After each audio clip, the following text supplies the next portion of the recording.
Hello friends, ఈరోజు ఈ వీడియోలో మనం ఒక వాల్కనో బ్లాస్ట్ అయితే అది ఎన్ని న్యూక్లియర్ బాంబ్స్తో సమానమో చూద్దాం. ఇది తెలుసుకుంటే మీరు ఖచ్చితంగా ఆశ్చర్యపోతారు. మనం సాధారణంగా అగ్నిపర్వతాలు బ్లాస్ట్ అయితే మహా అయితే బూడిద లేకపోతే లావాని విసిరేస్తుంది అనుకుంటాం. కానీ అదే వాల్కనో ఒక్కసారి బ్లాస్ట్ అయితే కొన్ని వందలు కాదు వేలు కాదు మిలియన్స్ న్యూక్లియర్ బాంబ్ ఎనర్జీని రిలీజ్ చేస్తుంది అని మీకు తెలుసా? అవును. ఎగ్జాంపుల్, హిరోషిమా పైన వేసిన బాంబు మనకి 15 కిలో టన్స్ ఆఫ్ టీఎన్టీ పవర్తో ఉంటుంది. ఇప్పుడు దీన్ని ఆల్రెడీ బ్లాస్ట్ అయిన కొన్ని వాల్కనోస్తో కంపేర్ చేసుకుందాము. First one, mount Saint Helens. ఇది యుఎస్ఏలో ఉంది.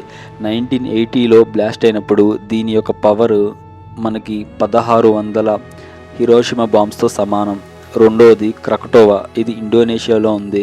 1983లో బ్లాస్ట్ అయినప్పుడు దీని యొక్క పవరు 13,000 హిరోషిమా బాంబ్స్తో సమానం.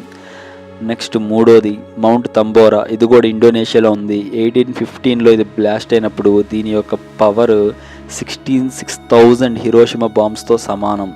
ఇదే విధంగా కొన్ని సూపర్ వాల్కనోస్ ఉన్నాయి. ఇవి బ్లాస్ట్ అయినప్పుడు మనకి కొన్ని మిలియన్స్ ఆఫ్ న్యూక్లియర్ బాంబ్స్తో సమానం అని చెప్పుకోవచ్చు. మరి ఇన్ని న్యూక్లియర్ బాంబ్స్ లాగా ఇవి బ్లాస్ట్ అయితే మనకి ఎందుకు ఒక నిజమైన న్యూక్లియర్ బాంబ్ లాగా ఎఫెక్ట్ చేయదు?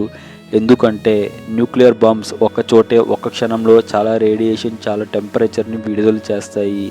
కానీ వాల్కనోస్ చాలా పెద్ద ఏరియాలో ఉంటాయి. చాలా రోజులు మెల్లగా రేడియేషన్ అనేది అసలు లేకుండా తక్కువ టెంపరేచర్తో బ్లాస్ట్ అవుతాయి. కాబట్టి వాల్కనోస్ ఇంపాక్ట్ నిజమైన న్యూక్లియర్ బాంబ్ లాగా ఉండదు.